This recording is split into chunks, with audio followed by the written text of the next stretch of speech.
السلام علیکم۔ اہم خبروں میں آج کل عمران خان کی رہائی جو ہے وہ عالمی خبروں کی زینت بنی ہوئی ہے۔ ایک تو رچرڈ گرینیل کی مسلسل ٹویٹس نے پاکستان کو پریشان کیا ہوا ہے، پاکستانی حکومت کو اور پاکستان کی اسٹیبلشمنٹ کو۔ یہاں پہ پاکستان میں جو حکومت کے ماؤتھ پیس ہیں، جیسے ملک کا جو پاکستان کا بڑا میڈیا ہے، میڈیا ہاؤس ہے، میڈیا چینل ہے، الیکٹرانک پرنٹ میڈیا ہے، اس کا جنگ گروپ، تو جیو پہ جو خبر رچرڈ گرینیل کے حوالے سے کہ وہ ہم جنس پرست ہے اور ان کو اعلیٰ عہدہ مل گیا ہے، ٹرمپ کی صدارت میں، ٹرمپ کی کابینہ میں ان کو جگہ دے دی گئی ہے، اس حوالے سے جو انہوں نے ٹویٹ کی تھی، اس پہ انہوں نے جو ٹویٹ کی تھی دوبارہ کہ میں اپنے الفاظ پہ کھڑا ہوں اور میں دوبارہ عمران خان کو آزاد کر دو۔ انہوں نے دوبارہ وہ ٹویٹ کر دی تھی کہ عمران خان کی رہائی، ریلیز عمران خان کو رہا کر دو۔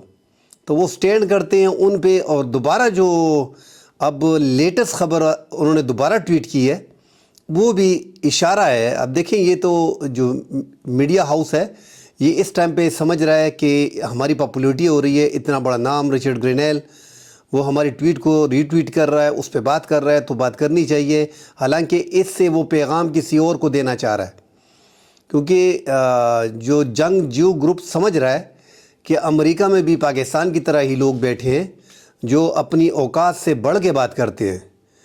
اتنا قد ان کا نہیں ہوتا، جس طرح جیو کا اتنا قد ہے نہیں، اور وہ جس طرح فیل کر رہا ہے کہ ہمارا قد جو ہے وہ امریکہ میں بھی اس قدر K2 جتنا بڑا ہے، حالانکہ ایسا نہیں ہے۔ وہ آپ ماؤتھ پیس بنے ہوئے ہو حکومت کے، اس ٹائم پہ وہ اشارہ کسی اور کو کر رہے ہیں۔ اور دوسری ٹویٹ جو انہوں نے کی ہے دوبارہ، وہ ایک ٹویٹ کس نے کی تھی کہ جو جنگ کو جو ایڈ مل رہا ہے US ایڈ کی مد میں، تو کہتا ہے وہ آگے جا کے لانگ ٹرم نہیں ہوگا، وہ ختم ہو جائے گا۔ تو ایک دوبارہ ٹویٹ کر کے جنگ کو بھی مشکل میں ڈال دیا ہے، کیونکہ جنگ جیو جو ہے وہ مسلسل US ایڈ پہ $3 ملین جو ہے ان کو 2013 سے ملے تھے۔ جو ان کو US ایڈ مل رہا تھا اس کی بھی ابھی مزید ان پہ جو ہے پابندی لگ جائے گی، اور اب جنگ جیو گروپ کو جو ہے وہ پیسے بھی نہیں ملیں گے US ایڈ کی مدد میں۔ کافی پیسے، ملینز آف ڈالر جو ہے وہ جنگ گروپ کو ملتے رہے، اور وہ یہاں پہ اب ان کا آڈٹ وغیرہ بھی ہوگا۔ مگر اصل میں رچرڈ گرینیل جو ہے ایک اہم شخصیت ہے۔ دیکھیں، وہ جرمنی میں امریکہ کے سفیر رہے ہیں، 8 سال تک اقوام متحدہ میں امریکہ کی نمائندگی کرتے رہے ہیں، تو ایک خفیہ ادارے کے سربراہ رہے ہیں، ڈائریکٹر ہیں وہاں پہ۔ تو ایک ابھی دوبارہ جو ہے ان کو اہم امور جیسے ناروے اور شمالی کوریا جو ہے، ونزویلا اور شمالی کوریا جو ہے، ان کی نگرانی کے لیے انہیں مقرر کیا گیا ہے، اور وہ معاون خصوصی ہیں اس ٹائم پہ۔ تو ایک اہم شخصیت ہیں، اور ان کے خلاف جو جنگ جیو گروپ جس انداز میں گے بتا رہے ہیں کہ یہ گے ہے اور یہ جو ہے ہم جنس پرست ہے، اس حوالے سے ان کو بھی یہ ایک ذاتی حملہ تھا، اور وہ بھی امریکن بھی وہاں بیٹھے ہیں، وہ بھی سمجھ رہے ہیں، حالانکہ وہ پاکستانی اخبارات کو اتنا پریفرنس نہیں دیتے ہیں، مگر چونکہ عمران خان سے ریلیٹڈ خبر ہے، اور انہوں نے پہلے ٹویٹ کی تھی عمران خان کو ریلیز کریں۔ شروع میں 26 نومبر کو، جو 26 نومبر کو واقعات اسلام آباد میں ہوئے تھے، وہ پوری دنیا نے اس کو دیکھا تھا کہ کتنے لوگ بیچ میں شہید ہو گئے تھے، سیکیورٹی اہلکار لوگ بھی شہید ہو گئے تھے، مگر ایک بڑا مظاہرہ تھا، ایک بڑا ہجوم تھا جو عمران خان کے لیے لوگ اکٹھے ہوئے تھے ان کی رہائی کے لیے۔ اب یہ معاملات جو امریکی اشارہ دے رہے ہیں، کیونکہ گرینیل جو ہیں، رچرڈ گرینیل، وہ باقاعدہ ڈونلڈ ٹرمپ سے ملتے ہیں، ہفتے میں 1 بار مل لیتے ہیں، ہفتے میں 2 بار مل لیتے ہیں، ہفتے میں 3 بار مل لیتے ہیں۔ ان کی کیبنٹ کے ابھی تقریباً ایسے سمجھیں کہ ان کے خاص رکن ہیں۔ تو ایسے بندہ جو ٹویٹ کرتا ہے، وہ اشارے جو دے رہا ہے، تو آنے والے دنوں میں لگ ایسے رہا ہے کہ جو ڈونلڈ ٹرمپ 21، 22، 20 نومبر کو حلف لیں گے، اس وقت تک 25 دسمبر تک یہ ذرا کلیئر ہو جائے گا۔ جو حلف، یہ جو 20 جنوری 22 جنوری تک ڈونلڈ ٹرمپ حلف لیں گے، اس وقت یہ کلیئر ہو جائے گا۔ عمران خان کی رہائی اب ایسا لگ رہا ہے کہ امریکہ اس میں زیادہ زور لگائے گا، اور امریکہ پاکستان کو مجبور کر سکتا ہے آسانی سے۔ پاکستان میں بھی ابھی اقدام ہم نے دیکھا ہے کہ ایک دوبارہ جو آج قومی اسمبلی کا اجلاس ہوا ہے، اس میں بھی ہم نے دیکھا ہے کہ تھوڑا بہت حکومت کو احساس ہوا ہے اور حکومت جو ہے وہ مذاکرات کے لیے تیار ہے. مگر حکومت ایک چیز چاہ رہی ہے. جو شروع دن سے مذاکرات کیوں نہیں ہو رہے، اس کی بڑی وجہ یہ تھی کہ جو باہر لیڈرشپ ہے اس پہ اعتماد نہیں کر رہی. اور عمران خان اگر ڈائریکٹلی ایک ویڈیو پیغام ریکارڈ کر لیتے ہیں، ذمہ داری لے لیتے ہیں مذاکرات کی، تو حکومت وقت جو ہے اس ٹائم پہ وہ مذاکرات کے لیے تیار ہے. کیونکہ ملک کو ایک بھنور سے نکالنا ہے اور اس حکومت کو پتہ ہے کہ ان کے پاس وہ مینڈیٹ نہیں ہے. عوام کا مینڈیٹ 8 فروری کو پاکستان تحریک انصاف کو ملا تھا. ہم نے دیکھا کہ بہت سہولت کاری اس میں ہوئی تھی حد درجے. ایک تو ملک کا ٹوٹل جو الیکٹرانک پرنٹ میڈیا تھا وہ مکمل طور پہ یک طرفہ تھا. عمران خان کا نام ٹی وی پہ لینے والا کوئی تھا نہیں. الیکشن سے ایک ماہ پہلے ان کا سمبل کا نشان چھین لیا گیا. 13 جنوری 2024 کو 8 فروری 2024 کو انتخابات ہونے تھے. سینئر لیڈرشپ جو تھی وہ جیلوں میں تھی اور جو سینئر لیڈرشپ مزید تھی وہ روپوش تھی. ان کے خلاف 9 مئی کے مقدمات تھے. عمران خان خود بھی جیل میں تھے، جو اب بھی جیل میں ہیں. تو ایسے میں یہ جو ملک کا جو الیکٹرانک پرنٹ میڈیا ہے، میڈیا ہاؤسز ہیں، انہوں نے ایک پروپیگنڈا، ایک تجزیہ شروع کر دیا تھا. یہ حکومت کی موت پیس ہے نا، اسٹیبلشمنٹ کے.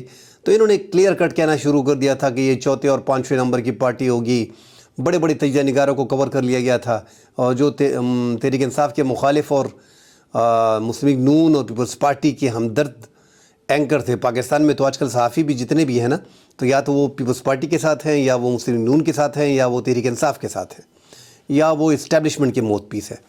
تو ان کو ایک خاص ٹاپک دیا جاتا ہے، وہ اس پہ بات کرتے ہیں. الیکشن کے دنوں میں عمران خان کی پارٹی کے خلاف جو تحریک انصاف ہے، جب سمبل کا نشان چھین لیا گیا تو تجزیے شروع ہو گئے، تبصرے شروع ہو گئے بڑے بڑے تجزیہ نگاروں کے، کہ 4 اور 5 نمبر کی پارٹی ہوگی.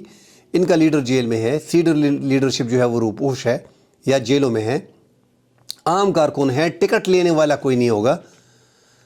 اور ایسے میں یہ 4 اور 5 نمبر کی پارٹی ہوگی، 10 15 20 سیٹیں جیت لے گی. وہ بھی بڑا مشکل لگ رہا ہے. ہم نے دیکھا کہ 8 فروری کے انتخابات جیسے جیسے نزدیک آتے گئے، تحریک انصاف کے مقابلے میں تحریک انصاف کو ہی کھڑا کیا گیا. سینئر لیڈرشپ جیلوں میں، عمران خان خود جیل میں.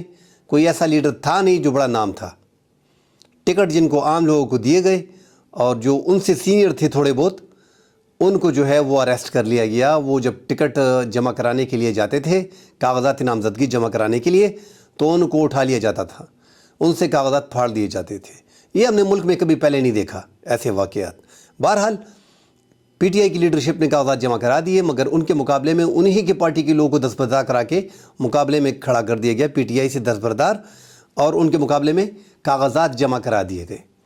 اس کے باوجود لوگوں نے ڈھونڈ ڈھونڈ کے عمران خان کے کھمبوں کو جو ہے وہ ووٹ دیا اور ان کو پاس کیا. اور یہ حیران کن تھا ملک کی اسٹیبلشمنٹ کے لیے کہ یہ کیسے پاسبل ہے کہ ایک جماعت کی مکمل جو ہے وہ باڈی کو ہم نے تتر بتر کر دیا ہے. ان کی پوری لیڈرشپ جیلوں میں ہے، روپوش ہے سینئر لیڈرشپ، عام کارکن ہیں ان کے. عام لوگوں نے کیسے اتنی بڑی تعداد میں 2/3 اکثریت ان کو دے دی. 9 فروری کو پھر فارم 45 کے ذریعے دے دی گئی حکومت، کیونکہ رات 11-12 بجے تک لگ رہا تھا کہ تحریک انصاف آسانی سے 2/3 اکثریت حاصل کر لی. ان جماعتوں کو بٹھایا گیا. نواز شریف بھی ناراض ہو کے گھر چلے گئے تھے. وہ آئے تھے کہ ہمیں سمپل میجورٹی مل جائے گی، تقریر جھاڑ لیں گے، مگر ان کو وہ موقع نہیں ملا. انہوں نے اپنی شکست لگ ایسے رہا تھا کہ تسلیم کر لی.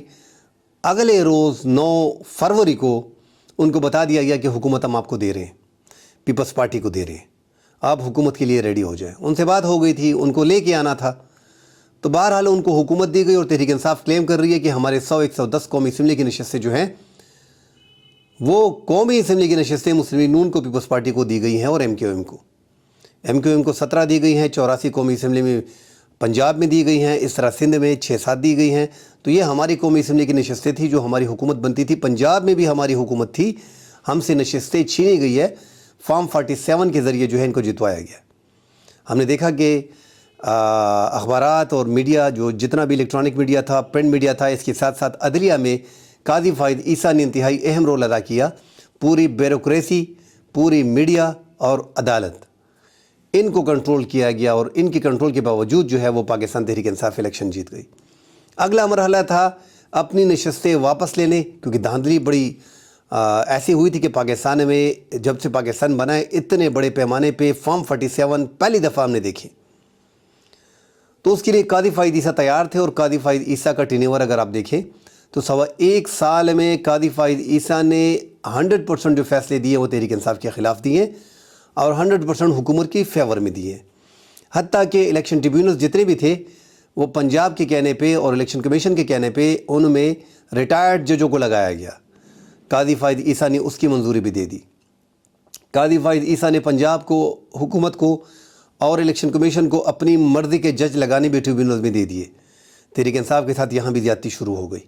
اس طرح تحریک انصاف کے جو مزید کیسز 3-4 ایسے لوگ تھے 26 آئینی ترامیم سے پہلے, قاضی فائد عیسیٰ صاحب نے ٹریبیونلز میں ان ایم این ایز کے کیسز بھیجنے کے بجائے سیدھا ان کو نااہل کر دیا, اور وہ 3 سیٹیں تحریک انصاف سے چھین کے تاکہ اکثریت برابر ہو سکے 26 آئینی ترامیم میں رکاوٹ نہ اڑے, وہاں پہ 3 قومی اسمبلی کی نشستیں جو ہیں وہ مسلم لیگ نون کی جھولی میں ڈال لی. تو یہاں پہ قاضی فائد عیسیٰ نے بھی اپنا گیم کیا, اور جب 26 آئینی ترامیم میں پھر بتایا گیا کہ ابھی بھی تعداد کم ہے, اگر ہم مولانا کو بھی ملا لیتے ہیں اور 4-5 سیٹیں یہ تحریک انصاف کے لوگ بھی لے لیتے ہیں پھر بھی سیٹیں کم ہیں, تو قاضی صاحب نے ایک طریقہ اور کیا کہ 26 آئینی ترامیم میں 63A کی منظوری کے لیے 2 سال سے نظر ثانی کی درخواست جو پڑی تھی اس کو, جو ان کو پریکٹس اینڈ پروسیجر کمیٹی میں ان کی اکثریت تھی نہیں, حکومت کو اشارہ کرنے کے بعد صدارتی آرڈیننس کے ذریعے پریکٹس اینڈ پروسیجر کمیٹی میں دوسری بار تبدیلی کی گئی. موسٹ سینئر جج جسٹس منصور علی شاہ صاحب نے جسٹس منیب اختر کے نکالنے کے بعد جو آرڈیننس صدر کا آیا تھا اس کے بعد وہ بھی اس پریکٹس اینڈ پروسیجر کمیٹی میں نہیں بیٹھے, کیونکہ پریکٹس اینڈ پروسیجر کمیٹی میں 3 جج ہوتے ہیں جو بینچز کا فیصلہ کرتے ہیں, اور 3 ججوں میں ایک چیف جسٹس ہوتا ہے, ایک موسٹ سینئر جج ہوتا ہے, ایک اس کے بعد جو سینئر ہوتا ہے. تو صدارتی آرڈیننس کے ذریعے جو آرڈیننس لایا گیا اس میں ایک سینئر جج اور ایک چیف جسٹس کی مرضی کا جو بھی جج ہو وہ بٹھا سکتا ہے.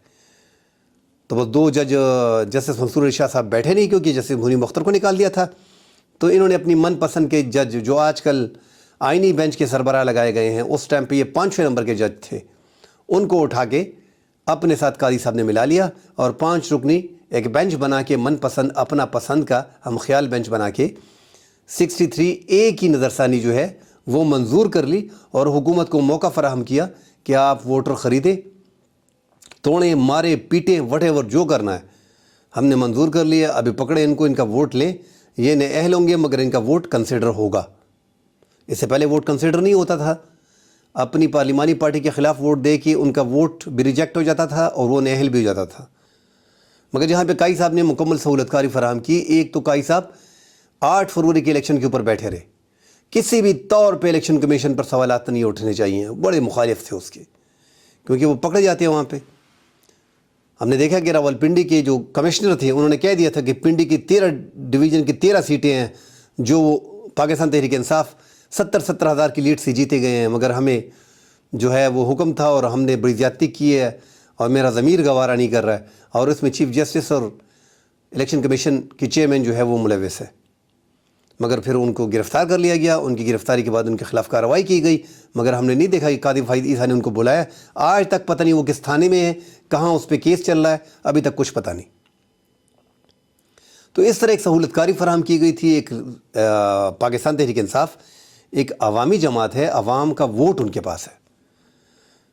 میرے خیال میں یہ پاکستان کی تاریخ میں پہلی بار اسٹیبلشمنٹ نے ان پاپولر جماعتوں کے سر پہ ہاتھ رکھا ہے. ان پاپولر جماعتوں کی یہ پہلی بار رکھا ہے. اس سے پہلے اسٹیبلشمنٹ دیکھتی تھی, سوچتی تھی, سرویس کرتی تھی, آئی بی کے ذریعے, ایم آئی کے ذریعے, آئی ایس آئی کے ذریعے اور ایف آئی اے, جتنے بھی ہماری سیکیورٹی کے ادارے ہیں, وہ سرویز رپورٹ اکٹھی کرنے کے بعد جو جماعت عوام میں مقبول ہوتی تھی, اسٹیبلشمنٹ ان کے سر پہ ہاتھ رکھ کے ان سے بات چیت کر کے ان کو حکومت میں لے آتی تھی, کیونکہ عوام کا سپورٹ بھی تھا اور وہ آ جاتے تھے. 8 فروری کے انتخابات یہ پہلے انتخابات تھے جس میں اسٹیبلشمنٹ نے ان پاپولر جماعتوں کے سر پہ ہاتھ رکھا, اور اس وجہ سے جو ہے وہ گیپ اور اسٹیبلشمنٹ کے درمیان پیدا ہو گیا. یہ جو ہم بار بار کہتے ہیں کہ ڈیجیٹل دہشت گردی, اس میں 80% وہ لوگ ہیں, 20% تو باہر ملک سے بیٹھے ہیں. اس میں کوئی دو رائے نہیں ہے کہ عادل راجہ ٹائپ, مہدی ٹائپ جیسے 2-3 صحافی ہیں, وہ ملک کے خلاف, ریاست کے خلاف باقاعدگی سے ایسے ٹویٹس کرتے ہیں جو بغاوت کے زمرے میں آتے ہیں. مگر جو 80% باقی لوگ ہیں وہ جو عمران خان سے جڑے ہوئے ہیں، جو والنٹیئرلی عمران خان کے لیے کام کر رہے تھے، حکومت کو ابھی تک سمجھ نہیں آئی۔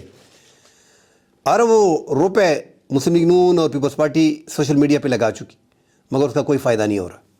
اس کی وجہ یہ ہے کہ عمران خان نے 10-15 سال سے جو ذہن سازی کر لی تھی، جو نوجوان اٹھا ہے وہ عمران خان کے لیے تقریباً آپ ایسا لگا لیں کہ 60-65% پاکستان کا جو نوجوان ہے، 70% وہ عمران خان کے ساتھ ہے۔ انہوں نے ٹک ٹاک پہ، اب سوشل میڈیا کے جتنے بھی پلیٹ فارم ہیں، انسٹاگرام پہ، ایکس پہ، فیس بک پہ، انہوں نے باقاعدہ کمپین چلائی عمران خان کے لیے۔ ہم نے دیکھا کہ پھر ان وارئر کو کنٹرول کرنا کتنا مشکل ہو گیا۔ اس میں زیادہ کام جو ہے، اس سے پہلے آئی ایس پی آر کے ڈی جی جو تھے آصف غفور، عمران خان کے دور میں انہوں نے بھی ایک یوٹیوبرز کی ایک پوری ٹیم ہزاروں کی برابر کی تھی، جن کو پیمنٹ بھی دیتے تھے، وہ بھی ہاتھ سے نکل گئے۔ وہ بھی آج کل بڑے بڑے صحافی بن گئے، ان کے بھی ابھی لاکھوں میں جو ہے یوٹیوب پہ جو ہے ان کے سبسکرائبرز ہیں، وہ بھی کنٹرول نہیں ہو رہے۔ تو اب وہ لوگ زیادہ پھیل گئے ہیں۔ ایک تو بڑی جماعت سے ٹسل لینے کے بعد 5-6 کروڑ کی ووٹ جس جماعت کا ہے، اس سے ٹسل لینا یہ ملک کے لیے اور ریاست کے لیے کسی بھی طور پہ درست نہیں ہے۔ اس لیے ہم بار بار کہہ رہے ہیں کہ مذاکرات اگر آپ کے ملک میں ایک دوسرا ملک آپ کے مابین جو ہے وہ آپ کا ایک بندے کو بولتی ہے اس کو رہا کرے، فوری طور پہ ریلیز کرے، ورنہ آپ پہ یہ پابندیاں لگا دیں گے یا آئی ایم ایف کو اشارہ کر دیں گے یا آپ کے ساتھ جو ہے وہ سختیاں شروع کر دیں گے، اس سے اچھا ہے کہ آپس میں مل بیٹھ کے ریاست کے لیے ریاست بچائیں اور آپس میں مل بیٹھ کے ملکی معاملات کو حل کریں۔ ملکی معاملات کو اس ٹائم پہ حل کرنے کے لیے بڑا آسان راستہ ہے، ایک قومی حکومت بنا دی جائے۔ 26ویں ترامیم میں ہم نے دیکھا کہ عدلیہ کی مکمل پاور چھین کے ایگزیکٹو کے انڈر کر دی گئی ہے۔ اب ججز بھی اپنی من پسند کے سیاسی ججز جو ہیں وہ بھرتی کریں گے۔ اب عدلیہ کے ہاتھ سے ساری پاور چلی گئی ہے۔ 4 ججوں کے پاس جو آئینی بینچ میں ہے، اصل میں سپریم کورٹ وہ ہے۔ جسٹس یحییٰ آفریدی 30 نمبر کے جج تھے 26ویں ترمیم کے تحت، ان کو چیف جسٹس بنایا گیا، اور جو 175A کے تحت پرانے طریقہ کار کے مطابق ایک خوبصورت نظام تھا کہ 4-5 ججز کا آپ کو پتہ چل جاتا تھا کہ یہ موسٹ سینئر ججز ہیں، یہ اتنا ٹائم جو ہے پیریڈ گزاریں گے اور یہ ملک کے چیف جسٹس ہوں گے۔ 175A کے تحت جسٹس منصور علی شاہ صاحب نے ملک کا چیف جسٹس بننا تھا، ان کا راستہ روکا گیا۔ مخصوص نشستیں جو پاکستان تحریک انصاف کی تیئیز بنتی تھی وہ ان کو نہیں دی گئی۔ سپریم کورٹ کے فیصلے کے باوجود اس کو فیصلے کو وائلیٹ کیا گیا، ان کے سامنے بند باندھا گیا۔ 2017 الیکشن ایکٹ میں ترمیم کر کے سپریم کورٹ کے فیصلے کے سامنے بند باندھا گیا۔ حتیٰ کہ جو آج کل آئینی بینچ کے سربراہ ہیں جسٹس امین الدین، ان کے ذریعے جو ہے وہ اختلافی نوٹ جو انہوں نے لکھا کہ آپ سپریم کورٹ کے فیصلے کو نہ مانیں، یہ غیر آئینی فیصلہ ہے، اس لیے آج وہ آئینی بینچ کے سربراہ ہیں اور ساری پاور ان کو دے دی گئی ہے۔ تو یہ ملک کے ساتھ ایک مذاق ہو رہا ہے۔ ایک سسٹم کے تحت بیٹھیں، ملک کو آگے چلنے دیں، اداروں کو تباہ نہ کریں، سیاسی بھرتیاں اس میں چھوڑ دیں۔ اب جتنے بھی ججز دیکھ رہے ہیں آپ لے رہے ہیں، جیالوں کو لیا جا رہا ہے، پٹواریوں کو لیا جا رہا ہے یا یوتیوں کو لیا جا رہا ہے، وٹ ایور، کوالیفیکیشن ہونی چاہیے، ایک طریقہ کار ہونا چاہیے۔ اب یہ نہیں کہ پارٹی میں ہے اور ان کی کوالیفیکیشن برابر ہے، ان کو وہ لائل ہی نہیں ہوں گے، وہ عام عوام کے کیا فیصلہ کریں گے، وہ پارٹی کے ساتھ لائل ہوں گے، ان کی افیلیشن پارٹیوں کے ساتھ ہوگی۔ جب آپ حکومت کو اختیار دیں گے اور جوڈیشل کونسل میں آپ کا اختیار ہوگا تو پھر آپ کیا ہے، جوڈیشل کمیشن میں آپ کا اختیار ہے، ٹوٹل لوگ آپ ہی نہیں بھرتی کرنے، جج آپ ہی نہیں لگانے ہیں۔ تو جب آپ کے پاس اختیار ہے اور آپ کا ووٹ بینک زیادہ ہے، آپ جس کو چاہیں جج لگا سکتے ہیں، پھر آپ ہی کے لوگ جج بنیں گے۔ تو جب سیاسی جماعتوں کے رہنما جج بن جائیں گے اور وہ بیٹھ کے فیصلے کریں گے تو پھر آپ انصاف کا اللہ حافظ۔ اس ٹائم پہ عمران خان کی رہائی جو ہے وہ امریکہ 25 جنوری تک لگ ایسے رہا ہے کہ وہ بھرپور مداخلت کرے گی۔ ان کا دیکھا جا رہا ہے کہ جو لوگ کابینہ میں لیے جا رہے ہیں، جن کو عہدے مل رہے ہیں، وہ عمران خان کو ریلیز کرنے کے لیے باقاعدہ ٹویٹس کر رہے ہیں۔ ٹرمپ کی بھی 25 دسمبر سے پہلے میں بھی کچھ دنوں میں ان کی ٹویٹس بھی آ جائیں تو یہ پاکستان کے لیے ایک دھچکا ہوگا۔ اور پاکستان کب تک، پاکستان امریکہ خود ہی ہمارے وزیر دفاع صاحب فرما رہے ہیں کہ ہم امریکہ کے وینٹیلیٹر پہ ہیں، ہم امریکہ کے ساتھ مقابلہ کر ہی نہیں سکتے۔ تو یہ چیزیں سامنے آئیں گی، یہ فیس کرنی پڑیں گی۔ اچھا ہے کہ آپس میں مل بیٹھ کے فیصلے کیے جائیں۔ دوسری طرف عمران خان صاحب نے ابھی ایک اچھا قدم اٹھایا ہے کہ ریمیٹنسز کا جو فیصلہ کیا تھا سیول نافرمانی کا، کہ بیرونی ممالک جتنے بھی لوگ ہیں وہ ریمیٹنسز نہ بھجوائیں۔ ہم پہلے بھی اس پہ عرض کر چکے ہیں کہ عمران خان کو ریاست اور حکومت میں فرق کرنا چاہیے۔ ریمیٹنسز نہ بھجوانے سے ریاست کا نقصان ہوگا. حکومت کو چھوڑیں, حکومت کے ساتھ اپنے معاملات, جو حکومت میں لوگ موجود ہیں, سیاسی پارٹیاں موجود ہیں, ان کے خلاف ہم بات کر سکتے ہیں. فی الحال 7 دن کے لیے, 10 دن کے لیے جو ریمیٹنسز بھجوانے تھے وہ فیصلہ جو ہے سول نافرمانی کا روک لیا گیا ہے اور مذاکرات کو ٹائم دیا گیا ہے. دوسری طرف مولانا فضل الرحمان صاحب, محمود خان اچکزئی صاحب جو ملی عوامی پارٹی کے سربراہ ہیں اور جمعیت علماء اسلام کے سربراہ مولانا فضل الرحمان صاحب, اور اختر مینگل صاحب نیشنل عوامی پارٹی جو ہے وہ بلوچستان کی, ان کو جو ہے جیل میں خواہش ظاہر کی ہے کہ میں نے ان سے ملاقات کرنی ہے. اصل میں جیل میں جو شخص ہوتا ہے, قیدی ہوتا ہے, وہ نام لکھ کے دیتا ہے کہ میں نے ان سے ملاقات کرنی ہے, تو پھر ان کی ملاقات کرا دی جاتی ہے. اب دیکھتے ہیں کہ حکومت ان کو ملاقات کے لیے چھوڑتی ہے کہ نہیں چھوڑتی. یہ میسج کنوے کیے جائیں گے مولانا فضل الرحمان صاحب کو, اچکزئی صاحب کو اور اختر منگل صاحب کو, اور یہ سیاسی رہنما ملنا چاہیں گے یا نہ ملنے چاہیں گے. یہ انتہائی اہم ہوگا. لگ ایسے رہا ہے کہ اچکزئی صاحب نے تو حامی بھر لی ہے, وہ پہلے بھی ملاقات کرنا چاہ رہے تھے, اور اچکزئی صاحب اور مولانا فضل الرحمان صاحب میں سے یہ اپوزیشن کا ایک الائنس بنانے جا رہے ہیں, جس میں اچکزئی یا مولانا فضل الرحمان صاحب کو آگے کیا جائے گا, جس طرح ایک PDM بنائی گئی تھی. اب عمران خان اس پہ کام کر رہے ہیں, اور میرے خیال میں یہ بہترین راستہ بھی ہے. ہم بھی اسی بات پہ زور لگا رہے تھے کہ دیکھیں آپ کی جماعت میں کوئی ایسا لیڈر ہے نہیں. عمران خان خود جو لیڈر ہے وہ جیل میں ہے, جو ادھر ادھر کے لیڈر ہیں وہ سارے اپنے معاملات میں لگے ہوئے ہیں, ان کو یہ فکر نہیں ہے اور نہ ان پہ کوئی اعتماد کرتا ہے, کیونکہ جیل سے آتا ہے ایک بات کرتا ہے, دوسرا آتا ہے وہ دوسری بات کرتا ہے. اس لیے جو مذاکرات بھی اگر ہوں گے, اگر ان کے ذریعے کیے جائیں تو بہترین راستہ ہوگا. آپ ایک اپوزیشن کے ایک الائنس بنائیں, اس میں جس طرح PDM بنائی گئی تھی مولانا فضل الرحمان صاحب کو یا اچکزئی صاحب کو آگے کریں, اور ایک تحریک چلائیں اور حکومت سے مذاکرات بھی پھر کریں. پھر راستے بھی آسان ہے اور ملک ایک راستے پہ چل پڑے گا. اس ٹائم پہ عمران خان سے شورٹی مانگی جا رہی ہے, ان کی ویڈیو مانگی جا رہی ہے, اور عمران خان ویڈیو دے نہیں رہے. وہ بھی جیل میں ہیں, ان کو بھی آئیڈیا ہے کہ ابھی کیا کرنا ہے. تو پتے عمران خان کے ساتھ واقعی بہت ہیں. ان جو پتے ان کے پاس ہیں, وہ جو بولے میرے پاس کارڈز ہیں, دیکھیں وہ ملک کی سب سے بڑی جماعت کا سربراہ ہے. اس سے بڑا پتہ اور کیا ہو سکتا ہے, اس سے بڑا کارڈ اور کیا ہو سکتا ہے.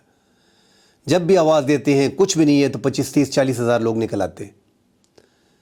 لیڈر سارے جیل میں, روپوش, کوئی ہے نہیں, کئی دفعہ شہادتیں ہو چکی ہیں, اس کے باوجود اگر دوبارہ آواز دیتے ہیں تو پھر لوگ نکل آتے ہیں.